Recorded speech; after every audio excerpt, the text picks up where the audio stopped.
As we all know, it's the World Cup this summer, and as the tournament gets closer and closer, everyone will be putting their bets on, entering sweepstakes and having their say on who will win the 2018 World Cup in Russia.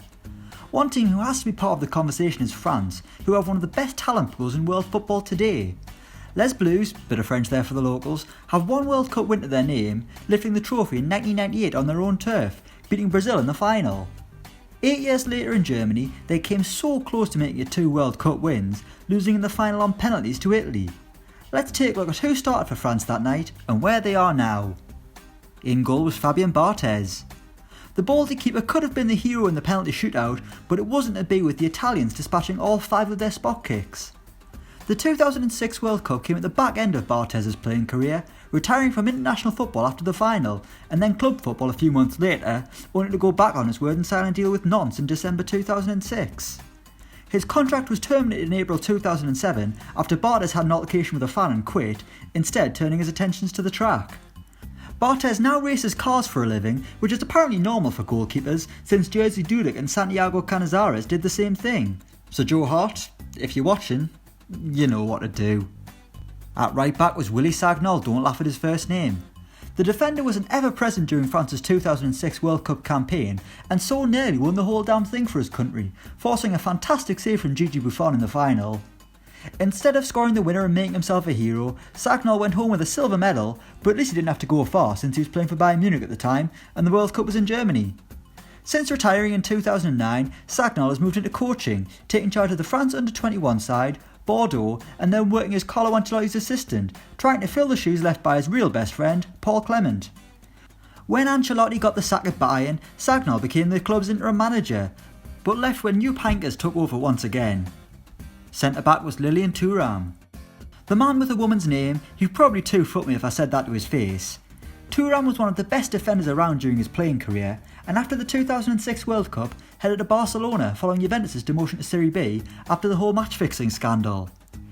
Thuram would hang up his boots in 2008 and take up a different fight, looking to bring social and racial equality to football, something FIFA have kind of ignored in recent years. He was alongside William Gallas. The defender had a pretty eventful summer following the World Cup.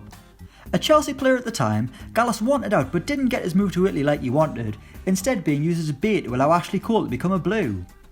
Gallas went to Arsenal, wore the number 10 shirt weirdly, then decided to join Tottenham 4 years later, another London rival. Gallas would retire in 2014 after a spell in Australia, and now works as a Premier League pundit in France for TV channel SFR Sport. Despite his shithousery, Gallas is still held in high regard by Chelsea fans. Left back was Eric Abidal.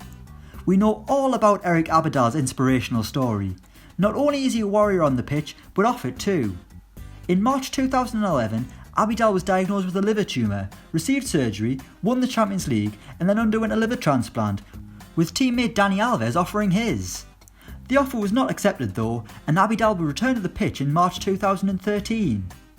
Before retiring, Abidal played for Monaco and Olympiacos and he is now a club ambassador for Barcelona. He also runs his own foundation and is set to be the ambassador for the 2018 Europa League final. Whatever that means. In the middle of midfield was Patrick Vieira. The powerhouse played just 56 minutes of the 2006 World Cup final, being replaced by Alou Diarra shortly after the break, and had to watch from the bench as his teammates failed to deliver the goods in the penalty shootout. Following the World Cup disappointment, Vieira would swap clubs, leaving a disgraced Juve for Inter Milan. The former gunner would end his career with Manchester City before moving into coaching, leading the Man City reserves before taking over at New York City FC, where he would get to boss around the 2006 World Cup winner Andrea Pirlo. No doubt Vieira made the Italian run extra laps around the pitch for the heartache he caused. He was alongside Claude Makélélé. So good he's got his own position named after him. That's a testament to how important Claude Makélélé was when he played. You don't hear of someone playing in the Charlie Adam, do you? Although I suppose if you try and score from the halfway line all the time and put in the odd dirty tackle, you kind of are playing the Adam role. Makélélé would leave Chelsea in 2008 and join PSG, where his playing career would come to an end, moving into the world of coaching. The ex-holding midfielder has been assistant at PSG, manager at Bastia, assistant at Swansea City, and is now back in the hot seat all on his own in Eupen in the Belgian First Division, locked in a relegation battle. On the right of midfield was Franck Ribéry. 12 years ago, Franck Ribéry was just a baby on the international stage and only actually made his France debut a few weeks before the tournament began.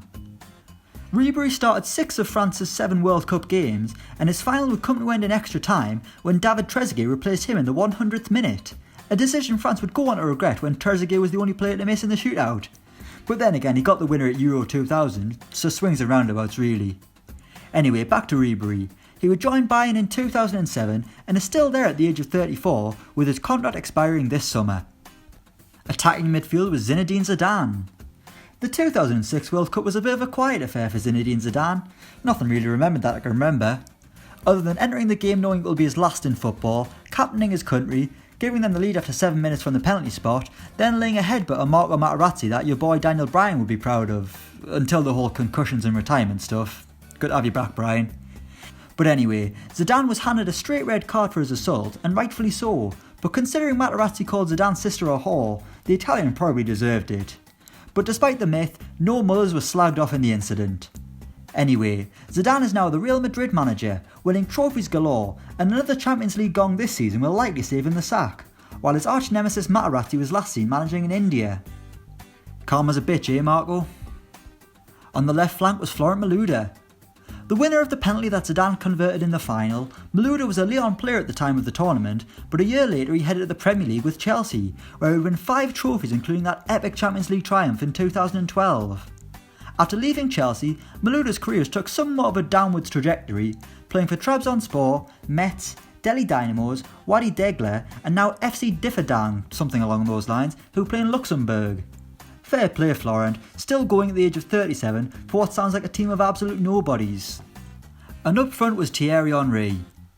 The Republic of Ireland's favourite son, hi Michael, Thierry Henry was unable to have an impact on the final, failing to add to his 3 goals already scored in the tournament, 2 behind Golden Boot winner Miroslav Klose. There are no secrets when it comes to Thierry Henry's career, other than how he got away with that handball and how he keeps those rugged good looks.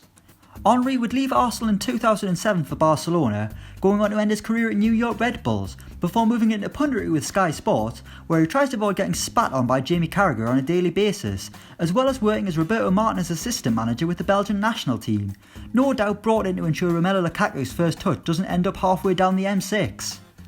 Good luck with that one, Thierry, God help you. So that's France's losing starting 11 from the 2006 World Cup final. Let us know what you think in the comments below. Thanks for watching and don't forget to like, share and subscribe.